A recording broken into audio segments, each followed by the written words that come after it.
नहीं सारा जिस दिन किसी वीर पुरुष की किसी जवान की डेड बॉडी पार्थिव शरीर न आती हो। हिंदुस्तान एक काशीपुर की धरती हम बड़ा गर्व से बोलते हैं। अगर हिंदुस्तान के नक्शे से सिर्फ काशीपुर का नाम निकाल दिया जाए शायद मेरा इतिहास अधूरा रह जाएगा। ये धरती वो वीर पैदा करती है। एक वीर पुरुष की कथा। आइए मास्टर श्रद्धा।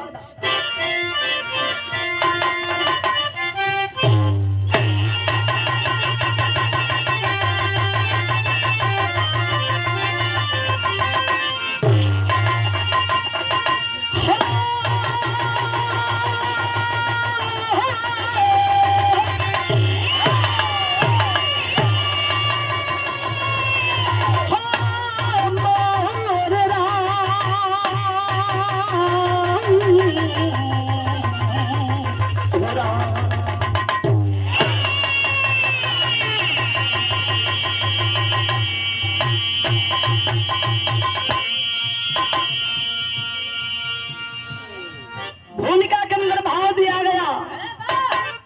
आवतनी उठा के दा मास्टर। उठा के दे में तेज हो। तो वही लोग तो तेज मनावत हुआ। हां तमार सार टाइट है। यहाँ रिश्तेदारी करे आए लो। काय दिए परचे ना बता। चुप रह।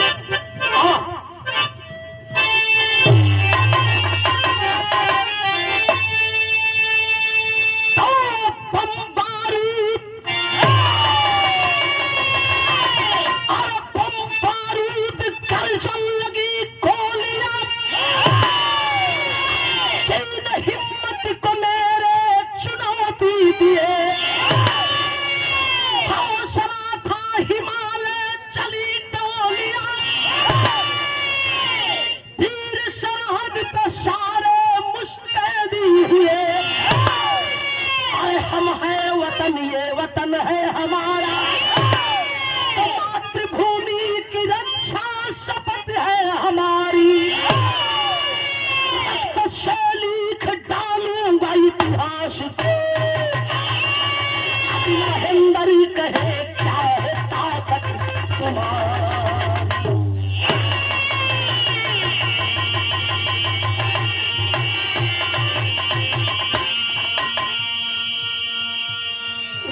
से लिख डालूंगा इतिहास से, महेंद्र कहे क्या है ताकत तुम्हारी।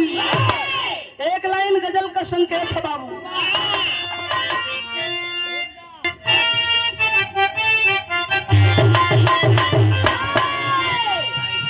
एक गजल का लाइन चाँद पुतली साहब गौलन।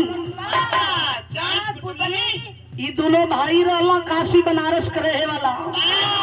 एक गजल के रूप दे के गौलन, लेकिन बिरहा में ले आवे वाला वो शख्स स्वर्गीय रामदेव गुरु अपनी जवानी के आलम में बड़ा मचल के गाँव है। कहा के दुनिया के छोड़ के चल गई तो हम गाय के जा।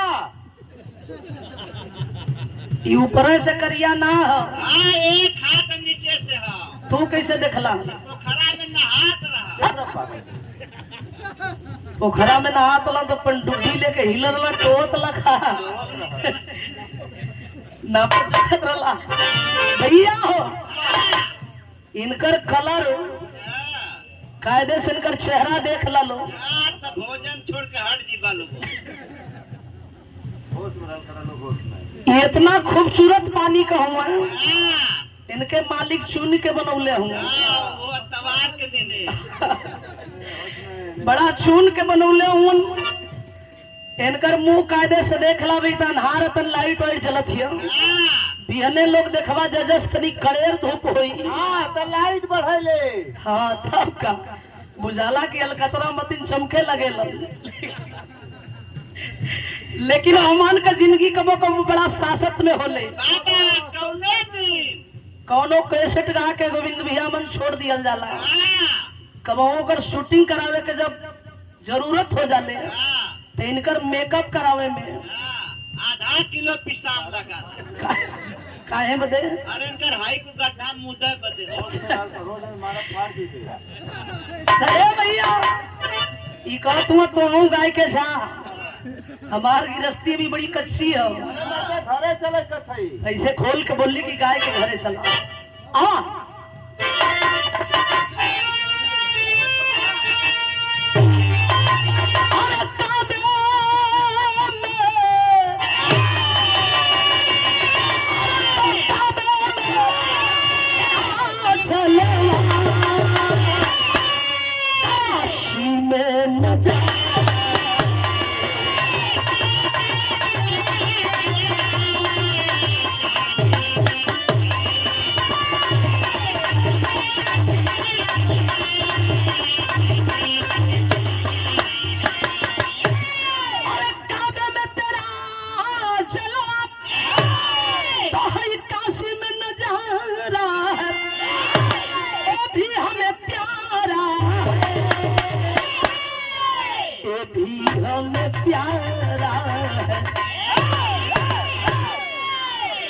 स्वर्गीय रामदेव स्वर्गीय बुल्लू गुरु जी का जमाना रहा जब बिरहा लोग गावे गोविंद भैया वो लोग जब बिरहा गावे तब मुर्दन के भी जोश आ जाए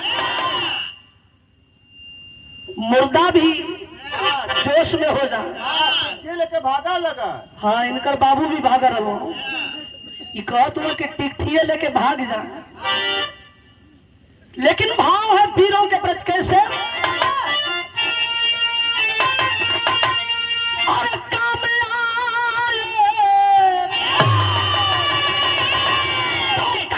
आए वतन जीवन सरहद जवान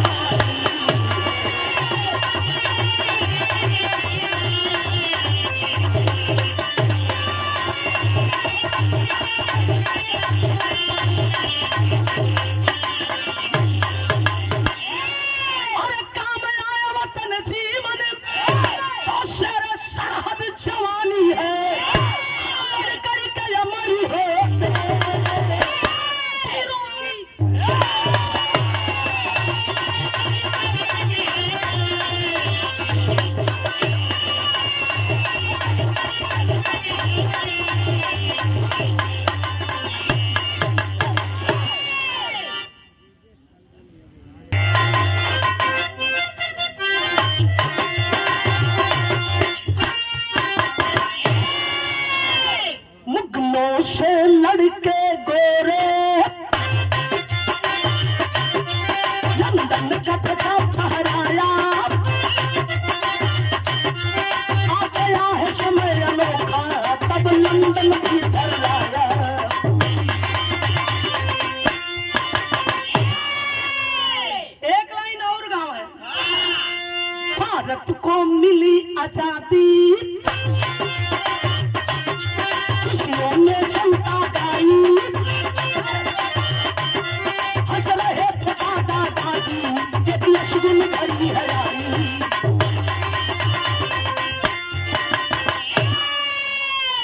बा मालिक यही के तनी उठा दे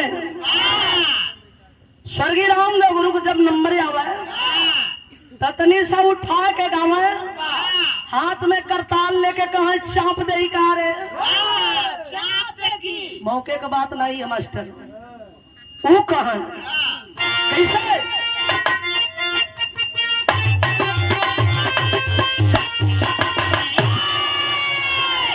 सन 1962 में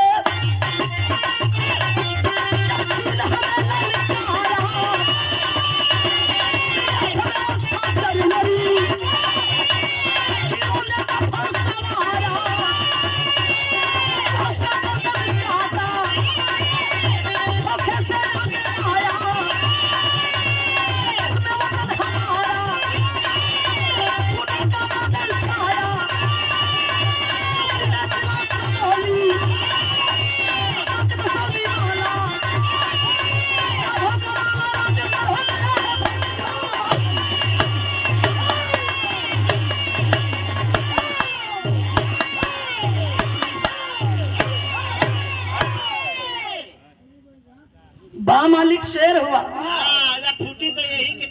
कवाई ये तो है खस्सी समझ में आवत है। अब वही का साड़ू है। वाह। हेलो भैया ये मछलियाँ का पटल नहीं लगा। हेलो हेलो देखिए भैया अपनी बात समझ लें। यूपी में जिला चमोली के अंतर्गत एक छोटे गांव जोनी गांव का नाम दसौली का रहने वाला बड़ा गरीब आदमी राघव पाल एक लौता बेटा मालिक दिले हुवन। जोनी औलाद जोनी बेटा का नाम राजेंद्र पाल धीरे धीरे लाल पढ़े लगल बढ़े लगल। क्या खुली भर्ती फौजियों की चल रही थी, बच्चों के साथ में नौजवान चल पड़ा। गया है जब बच्चों के लाइन में खड़ा हुआ, लंबी कतार है, लाइन में खड़ा हुआ। कुछ ही समय के बाद रेस जारी कर दिया गया। लगल दौड़े हो भैया हिरन के जैसे।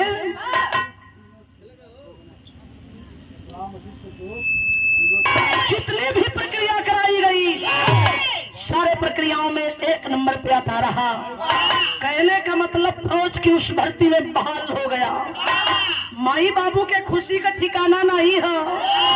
चौवा पे लोग चलत हुआ। कुछ दिन मुन्ना घरे रहा, चल गई ट्रेनिंग पे। 15-20 दिन का समय बीतल। एक दिन बाबू फोन कैला, कहला मुन्ना रे। बाबू फोन कैला, कहला बेटा राजेंद्र कैसे हुए रे मुन्ना? कहला बाबूजी बहुत बढ़िया आई, आप कैसे हुआ? कहला ठीक ही हाल चाल हो बेटा, लेकिन एक बात है, जबले अमन गरीब रहल गल तबले अमन का क्यों पूछवार ना रहल। अजहिया ले तू फौजी हो गई बड़ा, तिलकहरू दुआर खाचत हुआ बियाह करे खातिर। बेली बिगड़ गई था। कैसे बोला तो अच्छा वोल्टेज ना मिल पावत हो। चलिए कोनो दिक्कत नहीं बा। भैया हो बाबू कहवा कि मुन्ना शादी करते तो कोनो सुघर लड़की देख के तो तय कर देती। नौजवान सुना, पिता से कहा कि बाबूजी अगर हमारी इच्छा के आप जाने चाहते हैं तो हमारी शादी हुई, लेकिन किसी गरीब बाप की बेटी से होगी। हमें किसी अमीर बाप की बेटी नहीं चाहिए। बाबू पुरान आदमी, गांव के आदमी फोनवे पे भड़क गई। कला हरे राजेंद्रा बड़का फौजी भल हुए, आज फौजी हो गई तो लगले फौजियन का रूप दिखावे। अरे ससुर भुला गया वो दिन, इतना गरीबी झेल के तो हम पढ़ौली लिखौली लायक बनौली। जब मान लेवे के टाइम आई तो लगले फौजियन वाला रूप दिखावे। कहला कि पिताजी जो हमारी इच्छा थी मैं आपके सामने रख दिया, आगे आपकी इच्छा। फोनवा काट दलन बाबू। 1 महीने का ट्रेनिंग समाप्त किया, जवान घर पे आया। अचानक एक थे बड़ा परिवार, गरीब परिवार, बेटी बड़ा खूबसूरत, जौनी लड़की का नाम चंदा पाल बतावल गई। उसी चंदा पाल से शादी तय हो गई। बारात सच के चलल हो। कितनी खुशी होले मास्टर। लोग कहला कि लइका जन्मले की लइका बियाहले। तो ये चीज में माई बाबू के बड़ी अजीब खुशी होले। लइका दिन जौने दिन जन्मेलन वो दिन या जौने दिन सेहरा सजा के चलेलन वो दिन के कोनो छोड़ कोनो जवाब नहीं हो। बारात सच के चलल हो। एक लाइन खुशी वाली गीत लगल बाबू।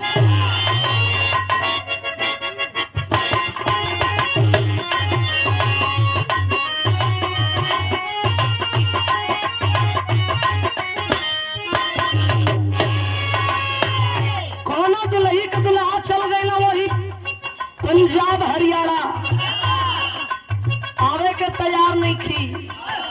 मेहरारू बड़ा परेशान है, कहती हो कहला जाए दोगला गईला तो फिर आवे के नाम नहीं खेले। हमार दुख हमार परेशानी के बुझत नहीं खो। कहती का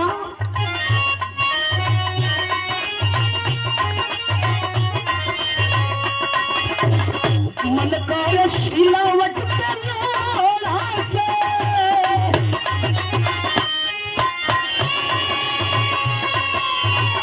मन करे सिलावट पे लोढ़ा से उचती जवानी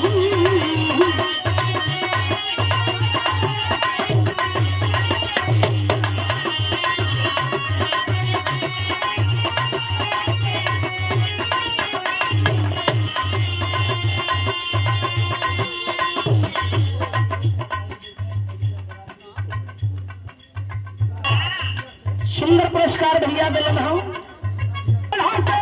उचती जवानी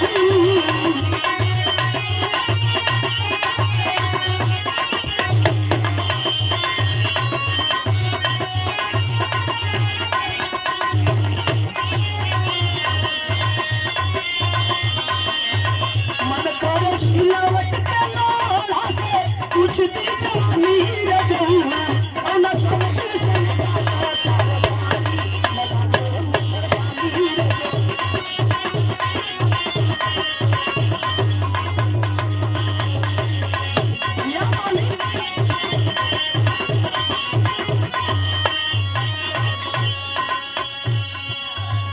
लेकिन भाव लिखल गल सेहरा सजे चलत बा लोग ये कहत हुआ ट्रेनिंग कई के अइले छुट्टी घरवा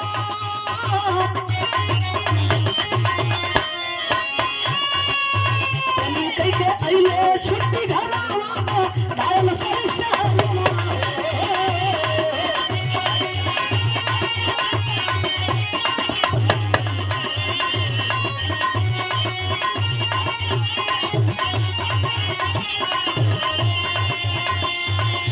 कई के अइले छुट्टी घरवा घायल सही शहरवा चंदा घर में दुल्हनिया फौजी के रनिया हो चंदा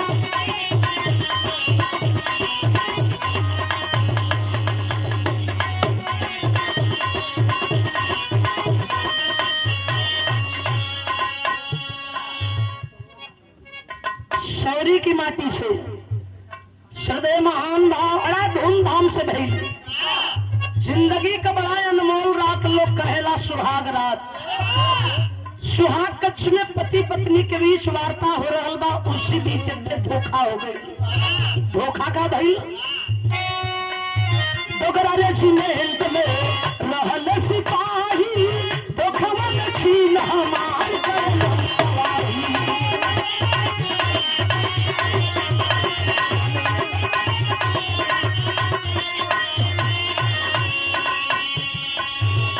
पाके छोड़ी चले घरवा देश के दुलरवा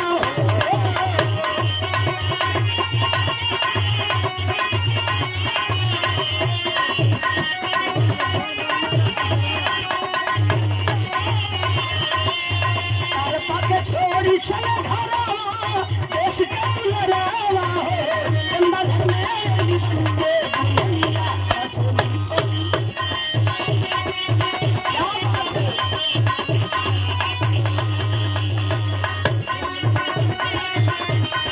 दुल्हनिया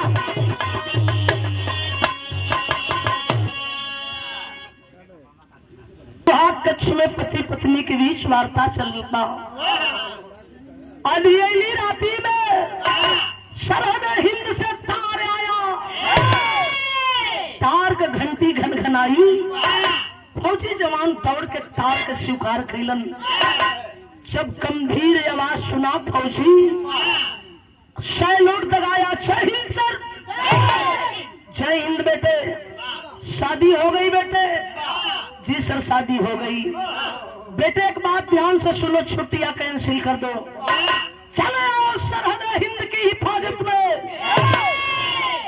फौजी जवान कहा सर क्यों इतनी जल्दी क्यों हालांकि बेटे कुछ सवाल ऐसे होते हैं जो किए नहीं जाते कुछ जवाब ऐसे होते हैं जो दिए नहीं जाते इतना कह के साहब फोन काट दिए जवान लगा वर्दी कसने जब वर्दी कसते दुल्हन देखली दौड़ के चंदा गईली पैरवा पकड़ कर रोवे लगली कली सैया 5 मिनट पहले आप कहत रहा कि 1 महीना के पूरा छुट्टी हो 5 मिनट भी ढंग से ना बीतल हो स्वामी। ओकरा पहले वर्दी कसे लगला। चंदा की तरफ ध्यान से देखा, गौर से देखा, डांट कर कहा, अरे चंदा तुझे गर्व होना चाहिए, तू कोई ऐरू गैरू मर्द की पत्नी नहीं है, तू एक फौजी जवान की पत्नी है। पोछ ले आंसू, तेरे आंखों में आंसू अच्छा नहीं लगते, आंसू पोछ ले ली। आरती की थाली उठौली, सैया की आरती उतरली।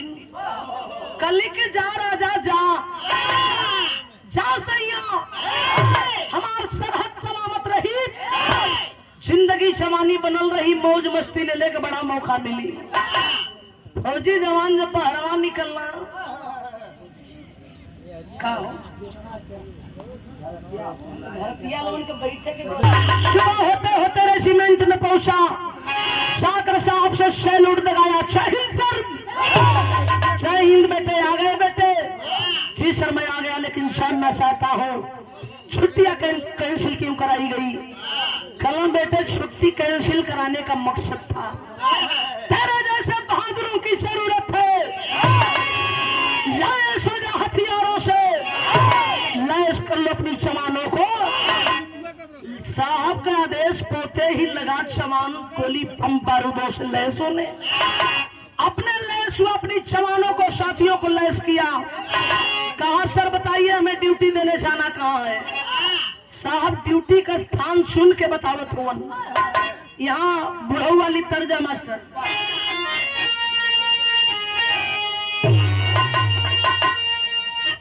अरे भाई वो मरिया का छोट गोरिया, अरे छोट गोरिया हो काहे रंग में दारू लाल।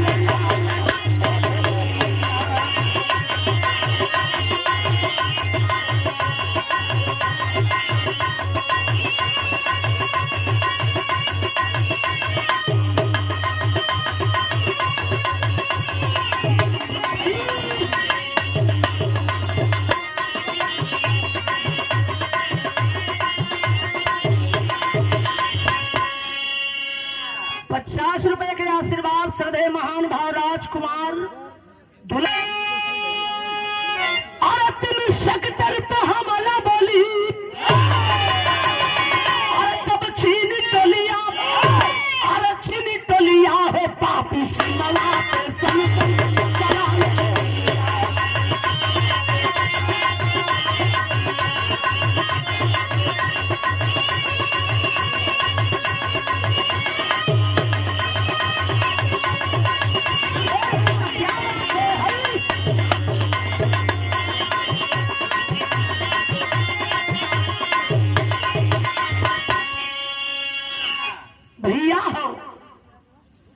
आर पार गोलियों का बौछार दोनों तरफ से होने लगा, लेकिन हुआ क्या। राजेंद्र बघेला थे शांति के गलेरिया, और डर्रा में फंस गई ले घर अंधरिया।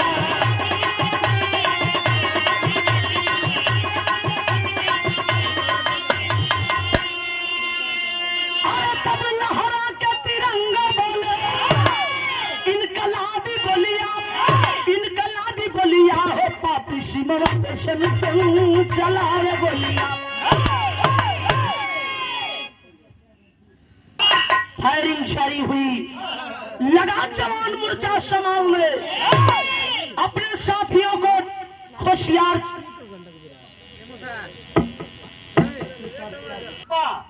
जवान मोर्चा संभालते आगे की तरफ जा रहा है। एकाएक अचानक दाहिना पैर एक दर्रे में फंसा, कराहने लगा जवान। अब वो पैर निकलने योग्य नहीं रहा, कोस रहा है अपने आप को, लगता है मैं फंस गया, मेरे साथी मार दिए जाएंगे, लेकिन मैं हार नहीं सकता। रेजिमेंट में तार किया, तार को स्वीकार कौन किए? उस समय जनरल मेजर थे शैलेंद्र राज। आवाज दिए, बोलो जवान क्या खुशखबरी लाए हो? जवान कहा खुशखबरी नहीं है सर। जवान रेजिमेंट में तार किया, कहा सर खुशखबरी नहीं है। अगर खुशखबरी सुनना चाहते हैं कुछ और जवानों को भेज दीजिए, सामने आतंकियों की टोली भारी पड़ रही है।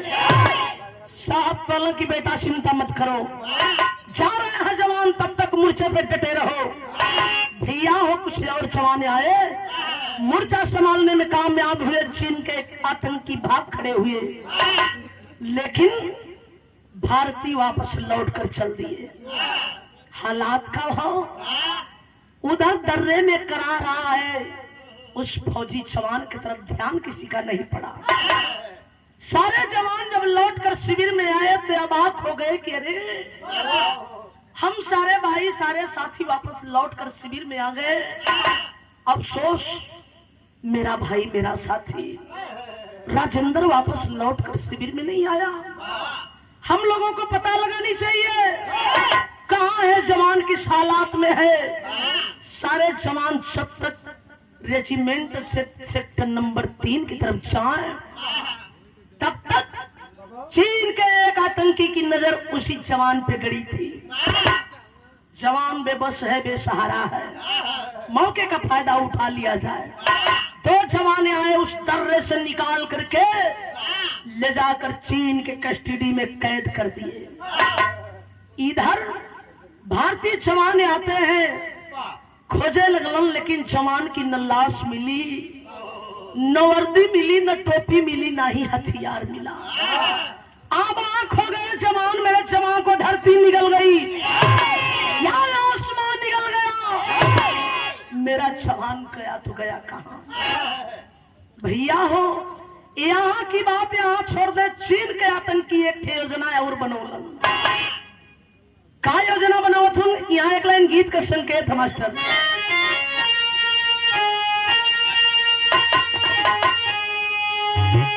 ये गीत के स्वर्गीय सुमूरत उस्ताद गाँव में तो तनी सा लटकाए के गाँव में। अरे सासु मारे तना,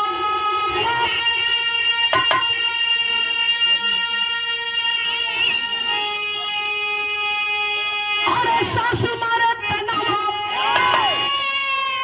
नदी हमारे तना, भाई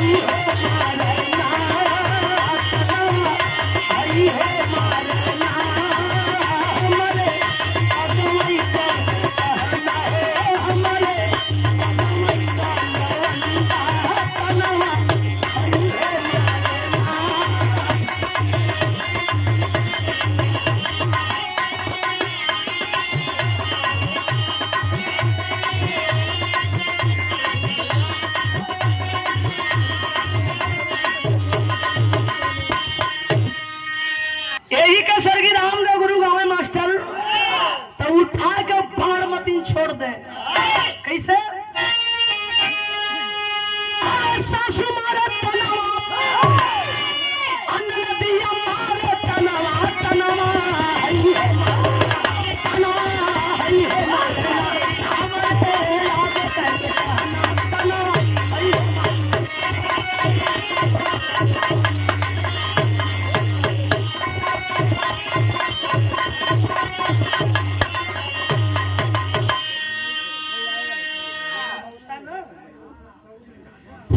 फर्ज लग गई तो अरे छिन्ना चला दवाला, अरे तब छिन्ना चला दवाला, अरे थाई जी तले देसावा देसावा तो हर निकले देसावा तो हर निकले ए भारत के देसावा देसावा।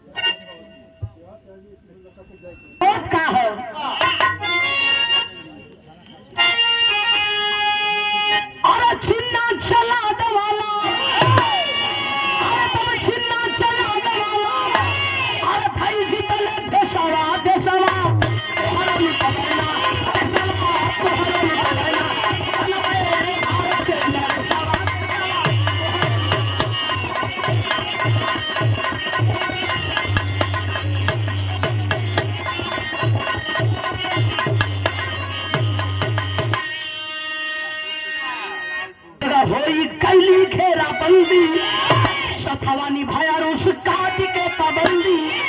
कहे भाईचारा वाला नहीं, अरे भाईचारा वाला नहीं, राखब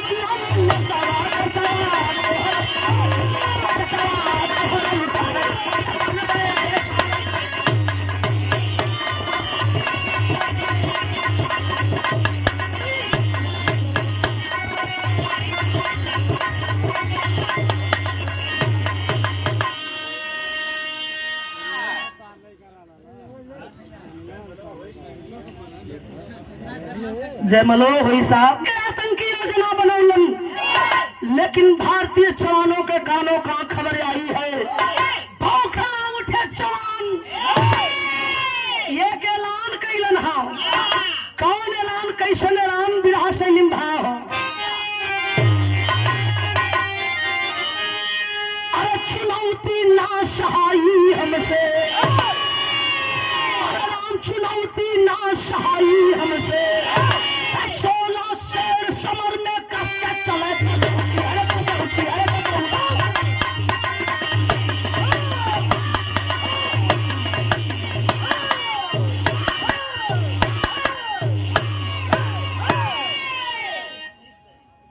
सही हम सुंदर पुरस्कार दुल्हे ना सहाई हमसे। ललकार उठी भारत माता, ललकार उठी भारत माता, अब क्यों देर लगाते हो। जग जावतन के प्रहरी पाक को निश्चय आज बचाते हो। अब पैटर्न टैंक पर इतरा कर, और पैटर्न टैंक पर इतरा कर मचल उठा है पाकिस्तान।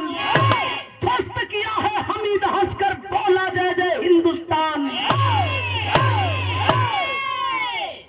हमीद भी एक मुस्लिम का बेटा था, लेकिन बंटवारे के समय वो भी मेरे देश का झंडा तिरंगा आसमां में फहराया, इनकलाब जिंदाबाद का नारा लगाया। पाकिस्तानियों से कहा कि आए हरामजादे, हम उस देश के वासी हैं जिस देश में गंगा बहती है। इनकलाब, इनकलाब, भारत माता की, भारत माता की। इनकलाब जिंदाबाद का नारा लगाया। भैया हो कहानी इसे खत्म नहीं की हो। अभी तक मेरा मुल्क एक था, अब यह मुल्क 2 देशों में बटा। एक बना हिंदुस्तान और दूसरा बना पाकिस्तान।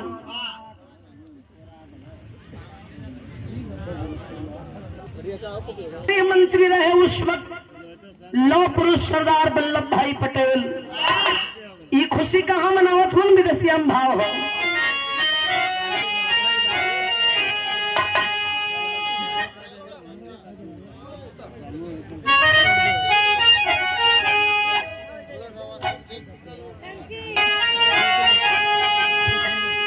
वल्लभ पटेल जी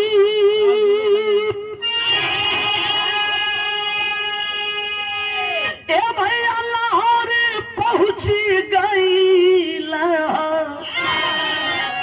तब भोरे में तिरंगा फहराई गाँव गीतिया।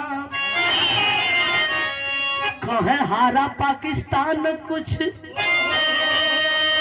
है तमरू जवनवा हो। अरे देश के पहरुअनी के वह कर दूर गतिया। लेकिन डोगरा रेजिमेंट में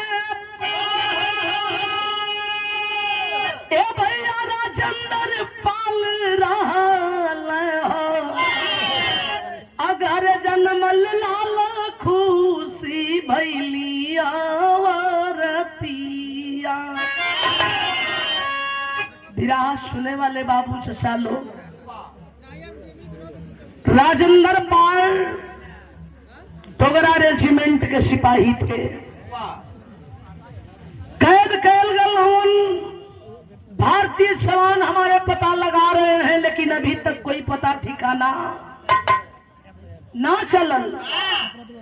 और जब नहीं चल पाया, धीरे धीरे 8 महीना के समय बीतल।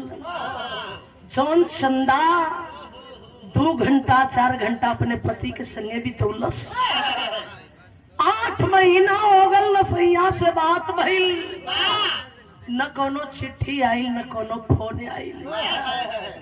घबरात ये से हो, चंदा राजेंद्र की पहली मिलन से चंदा के पेट में राजेंद्र का निशानी पल रहल बा। ई खुशखबरी देवे के खातिर घबरातियो। जब हाल खबर ना मिलल तो सास से कलश किए, अम्मा न जाने काहे हमार जी घबरात हो। जबले स्वामी गईले न कोनो हाल न कोनो खबर, कोनो चिट्ठियों ना आइल न कोनो फोन आइल। सासू डांटे लगली, कली अरे बौरहिया पागल लगली, बेटा हमार फौजी हो, कहीं कुछ जगह ड्यूटी लग गल हुई, नेटवर्क प्रॉब्लम हुई, यही से फोन ना कर पावत हो। अरे पगली, नेटवर्क में आई देखिए, आज ना तो कल फोन करी।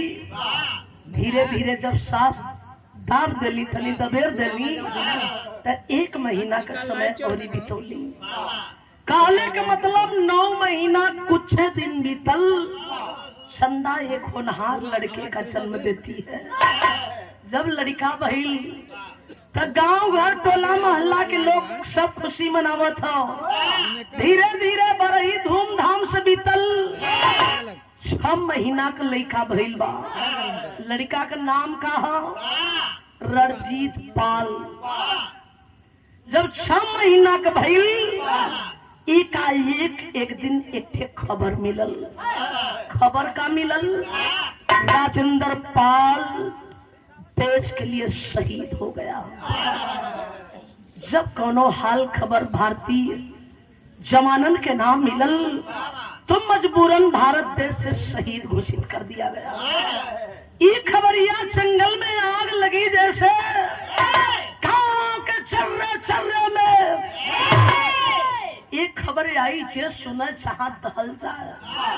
बाप मालिक बा, इतना बड़ा अनर्थ हो बाप के ऊपर का बीती हो, का बीती हो मतारी के ऊपर, जकरे बुढ़ौते के एक सहारा, एक लाल हो छीन लेला मालिक।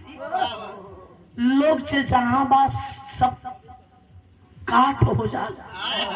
भैया माई पछाड़ा खाए के अंगना में गिरली, निष्पाट माई का मौत हो गई। बाबू तेरे ही अगर माई का बिता दियलन, पतो एक अपन बेटी समझ के, ओ पोता के अपन बेटा समझ के दादा पाले लगल, उठौना दूध लगा दिल।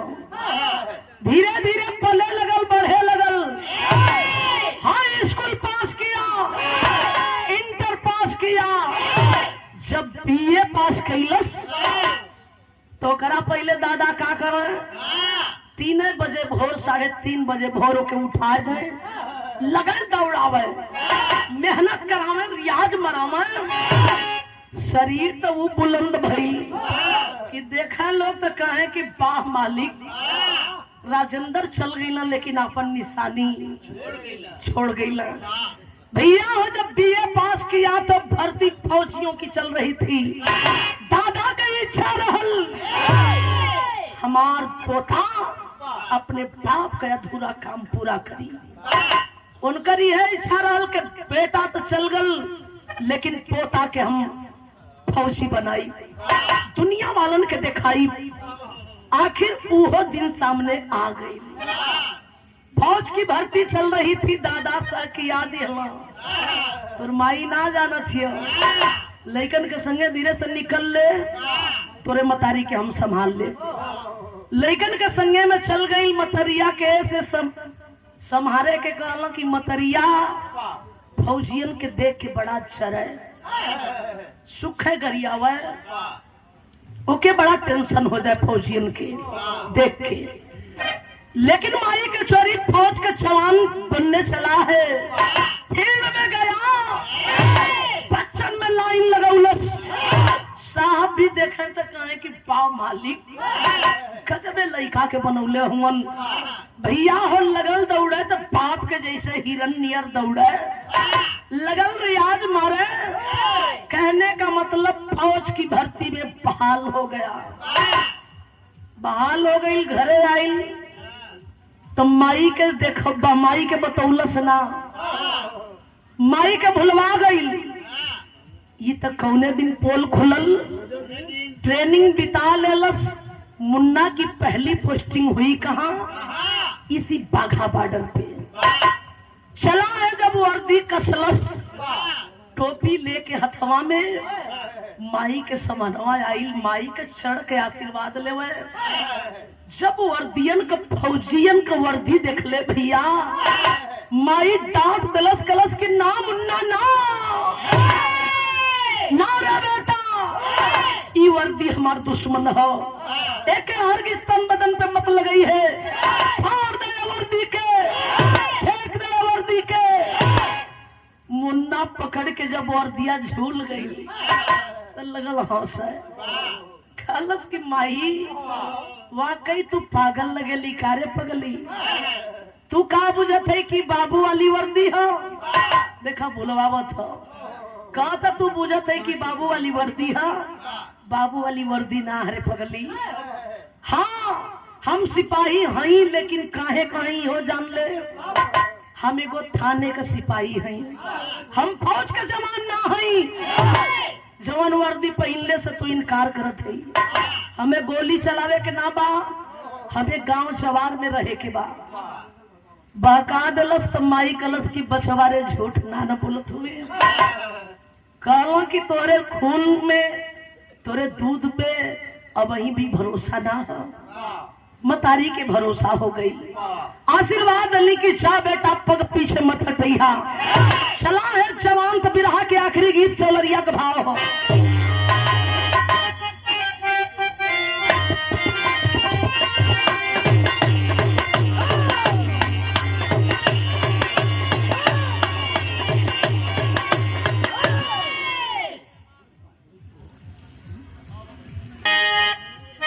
हाय हाय हाय, वह चौलरिया का लाइन है। अरे बाबा हमें बुलावे पानी, बाबा हमें बुलावे पानी के बहानवा रंगना कैसे जाई नवा पानी के बहानवा सजनवा कैसे जाई नवा।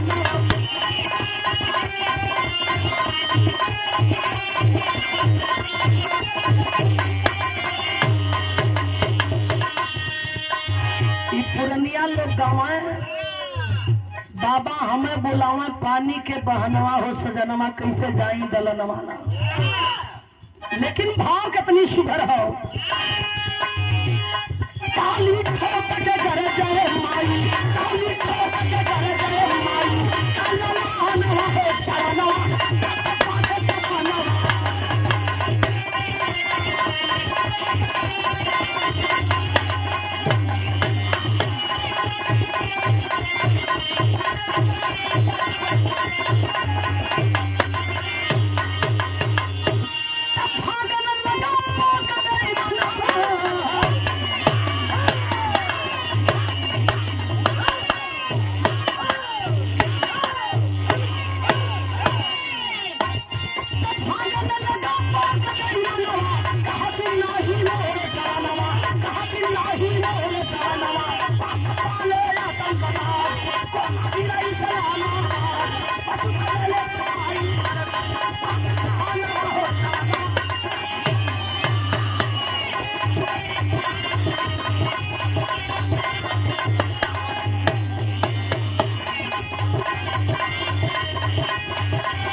वसुधा दिले बधाई हर्षल बाग का गनमा हो चवनमा सर पे बांधे कफनवाना। बाधा बॉर्डर पे चला, आमने सामने से बाबूजी आतंकियों से मुठभेड़ जारी हुआ। लगातार गोली चलाने 16 आतंकियों को मार गिराया। पदोन्नति हुई तो कर्नल का पद मिला। कर्नल के पद पे कार्यरत हो गया। अब यहाँ की बात यहाँ छोड़ दें। समय कौन आई? धीरे धीरे सन 2014 का वक्त आया। आपको एक बात याद होगा, मेरे देश के प्रधानमंत्री मोदी साहब जब चुनावी दौरे में आई रहलन तो इनकर एक ऐलान रहल, अच्छे दिन आने वाले हैं। जब चुनाव जीत गई तब पैटर्न हल्का सा बदल गई। जानत हुआ का? अब अच्छे दिन आ गए। उसी अच्छे दिन का दिखावा देने के लिए मेरे देश के प्रधानमंत्री पाकिस्तान के प्रधानमंत्री से वार्ता हुई। समझौता भइल। समझौते के दौरान परिणाम यह मिला, 150 मछुआरे और फौजियों को कराची जेल से छुड़वाने की इजाजत लिए। ये बात किस समय की थी? इस समय की मोदी साहब जिस दिन शपथ ग्रहण कर रहे थे उसके मात्र एक दिन पहले की बात थी। यहाँ की बात यहाँ छोड़ दें। कराची जेलवा में हमारे फौजी हमारे मछुआरन का हालात का हो, गाने का प्रमाण आलम भाव है।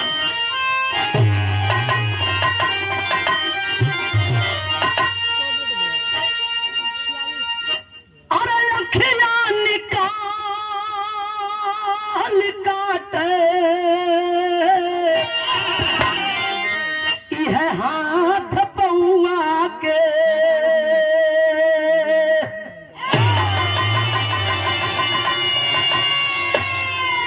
आया है सीबीआई भी हलस खबरिया हो सुना।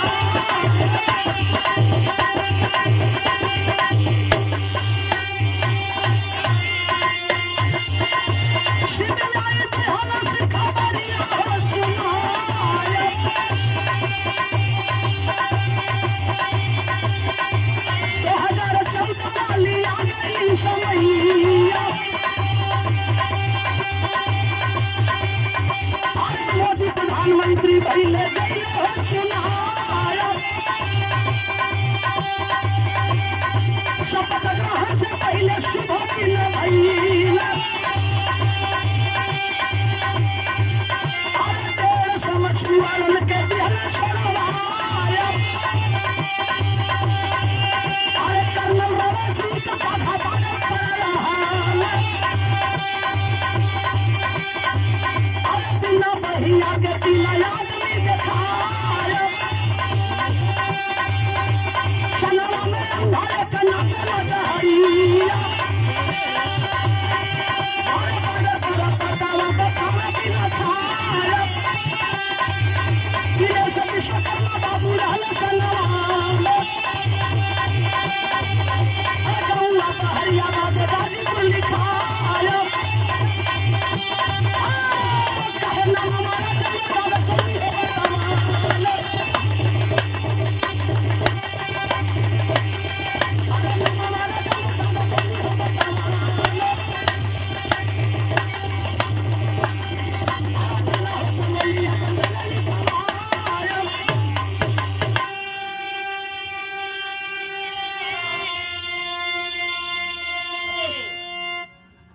सारे लोगों का बायोडाटा लिखवा रहे हैं।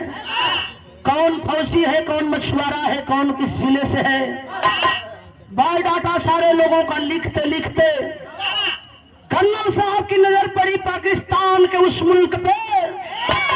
2 व्यक्ति दिखाई दिए। लास्ट समय में 2 व्यक्ति आ रहे हैं।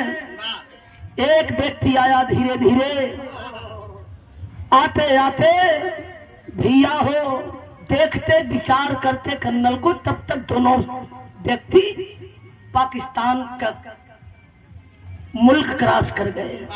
हिंदुस्तान के मुल्क पे जब कदम रखलन तो सिपाही पूछ पड़े आपका क्या नाम है, किस जिले से हैं, किस गांव से हैं, फौजी हैं या मछुआरे हैं। वो आदमी बताया कि ये साहब मेरा नाम है दिनेश विश्वकर्मा, मैं बहरियाबाद जिला गाजीपुर का रहने वाला एक मछुआरा हूँ। ये हालात आपकी कौन किया? हालात जानत हुआ आप लोग कैसन रहल? पूरी बदन सिगरेटों द्वारा भून दी गई थी, एक तिल रखने का जगह नहीं था शरीर के अंदर। लगा कहने की साहब मैं मछली पकड़ने के लिए गंगा जी में जाल लगा ही रहा था, एकाएक ऐसा पानी का बहाव आया कि मैं अपने आप को संभल नहीं सका, उसी पानी में बहने लगा। बहते बहते मैं अपनी आपा खो बैठा। जब होश आया, मैं अपने आप को होश संभाला तो पाया कहां? पाकिस्तान के उस मुल्क पे। कराची जेल में बंद तो कर दिए हरामजादे, लेकिन मेरे साथ बहुत दुर्व्यवहार किए। मेरे देश का अच्छा अच्छा ठिकाना पूछने के लिए मैंने जब बताने से जब इनकार किया, सिगरेटों द्वारा हमें भून दिया गया। और दिनेश विश्वकर्मा,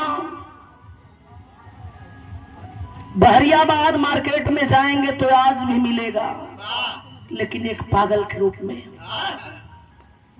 उसी के कंधे पे हाथ रखकर जो व्यक्ति आ रहा था, बड़े बड़े बाल, पकी पकी दाढ़ी, पके पके मूंछ, उस व्यक्ति की दोनों आंखें नहीं थी।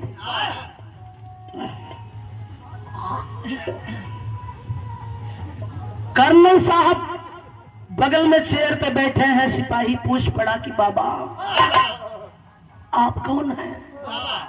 कोई फौजी हैं या मछुआरे हैं? आपका नाम क्या है?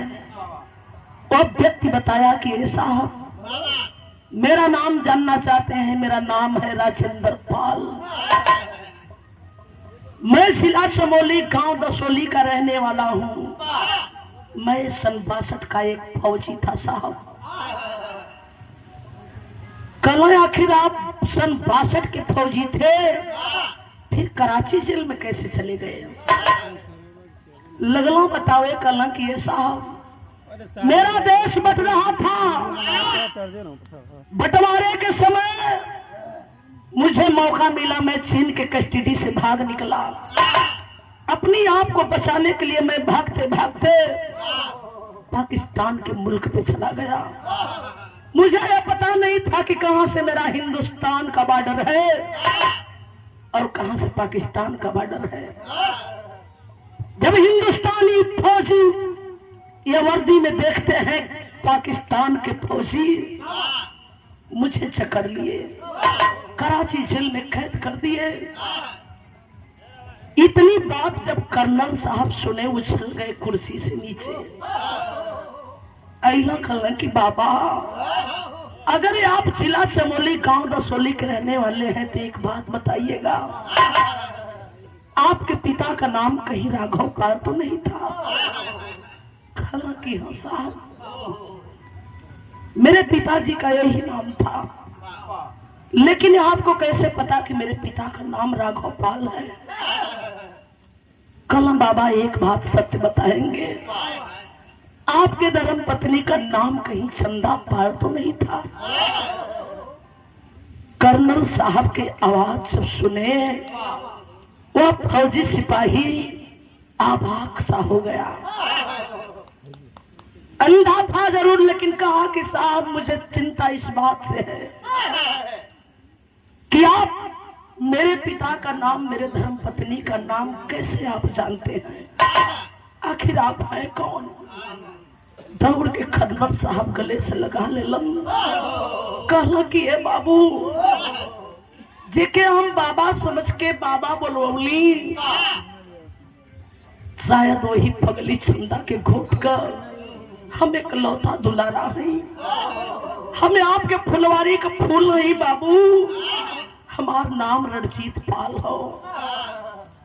पिताजी की कलाई पकड़ा कर्नल लेकर रेजिमेंट में गए। जितने दिनों तक लापता थे फौजी जवान, जोड़कर तनख्वाह दी गई। ई खुशखबरी देवे खातिर घरे की ओर चलल होन माई के, तो घरवा ना गईला, चल गईला दिल्ली। माई से फोन कैला, माई हम तर बेटा रणजीत बोला थी, कैसे बारू माई। माई सुनली कली बचवा रे हम बहुत बढ़िया बाड़ी, का करे दिल्ली जात हुआ मुन्ना। कलम आई ई मत पूछा, खाली तू व्यवस्था कह के झटका पटका में दिल्ली चले आवा। कहाँ रे बाबू। माई दिल्ली आके पूछ लिया कि देश हॉस्पिटल जाए के हो। बच्चा बच्चा दिल्ली का जाने ला। हॉस्पिटल का नमवा सुनते मतरिया और पागल हो गई। हमरे बुढ़ौती के एक सारा बार लाल हॉस्पिटल में काहे बुलावत हो। इतना कह के फोन काट के स्विच ऑफ कर दिया। माई दिल्ली गई है। चल स्टेशन से उतरल, बाहर निकलल, एक थे ऑटो पे बैठल, कलश के बाबू हमें बेस हॉस्पिटल पहुंचा दो बाबू, हम देखले नहीं की। ऑटोया वाला बतियावत हो कि माई फौजियन का बहुत बड़ा हॉस्पिटल हो, तन्नी मन्नी हॉस्पिटल छोट नहीं की, बहुत बड़ा हॉस्पिटल अगर कोई है तो बेस हॉस्पिटल दिल्ली के धरती पर है। फौजी का नाम सुनलस तो दिमाग से होशे मतारी के उड़ गई। फौजिन के हॉस्पिटल में ही पगला काहे के आल हो। लेकिन मतारी जब ले चलल है ऑटो से, ऑटो वाला लगे रोड पे उतार दलक, खल की माई हो गेट दिखाई देता, वह बेस हॉस्पिटल हो। मतारी जब गेट के तरफ चलल तो गेटवा के पास इंतजार के करत हो, वह मुन्ना रणजीत पाल कर्नल साहब। जब माई के ऊपर नजर पड़ल कलेजवा अपनी आप के मल्लस ना एक बात कहलन। का कहलन?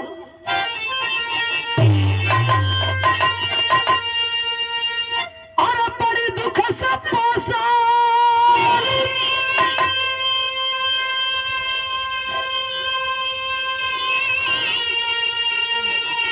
और मर मतारी सजली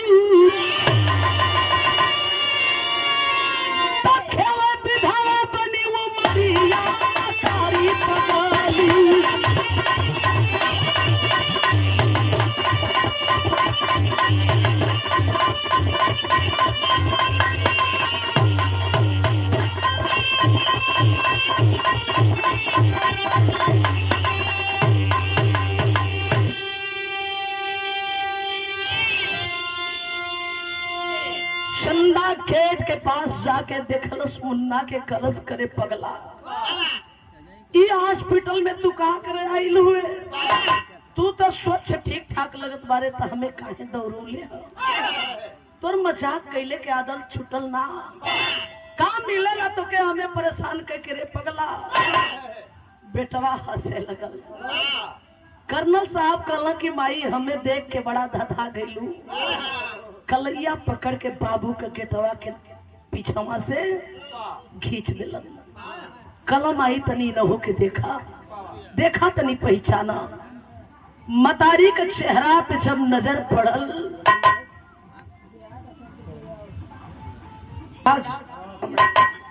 भैया हो मतारी जब देखलस पति के चेहरा, फप के रोए लगल। कलश की बा स्वामी बा, कौन हमसे इतनी बड़ी गलती हो गई? सैया सोने कितना बड़ा सजा दे दिया, अपने जीते जी मांग कर सिंदूर दुलवा दिया, विधवा के वस्त्र धारण कर ली हो सैया। कैसे जिंदगी बीतत हो? आखिरी हालात आपको कैलस के बताने लगे।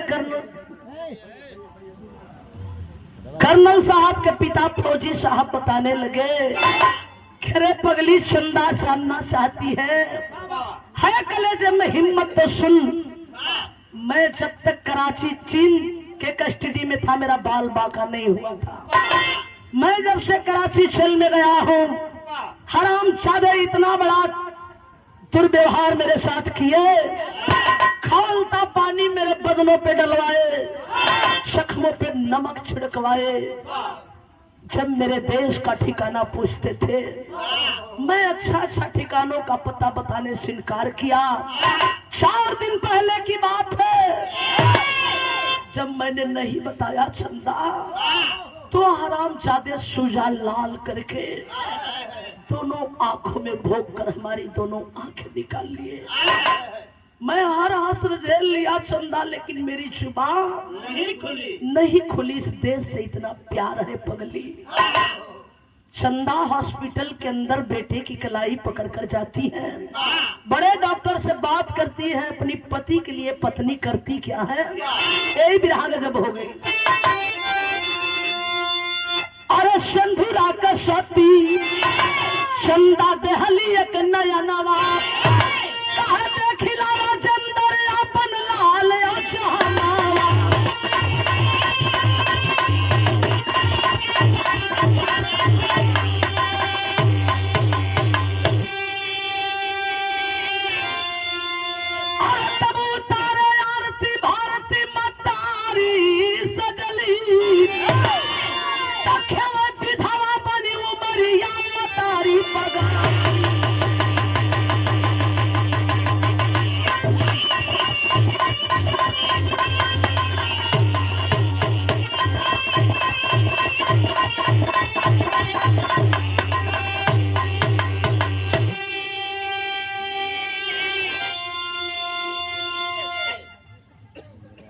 अपनी स्वेच्छा से अपनी दाहिनी आंख निकलवा कर अपनी पति को रुपवाती है। समय जब पट्टी खोलने का आया, डॉक्टर ने कहा कि राजचंदर आप किसे देखना चाहते हैं? काला के डॉक्टर साहब चक्री रोशनी देने से आज हम दुनिया वालन के देख सकब, अपनी देश का दर्शन कर सकीला, और देवी के सिवाय और केहू के कैसे देख सकब। चंदा को सामने लाकर खड़ा किया गया, आंखों की पट्टी खोली गई। कुछ दिन तक तीनों प्राणी, माँ बाप और बेटे कर्नल हॉस्पिटल में रहलन।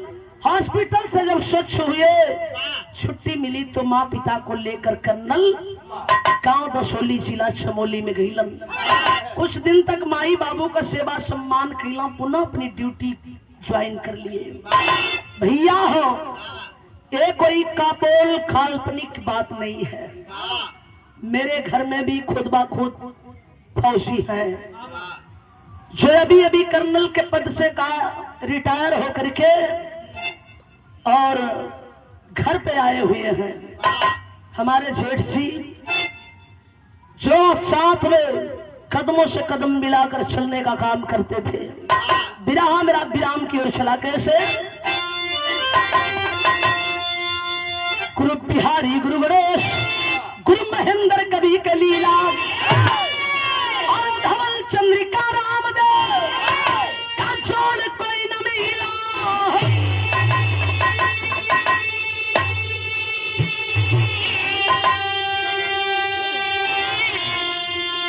और चुनौती ना सहाई हमसे, चुनौती ना सहाई हमसे, बिंदु से प्रसाद बिरहा में भई ना सहाई।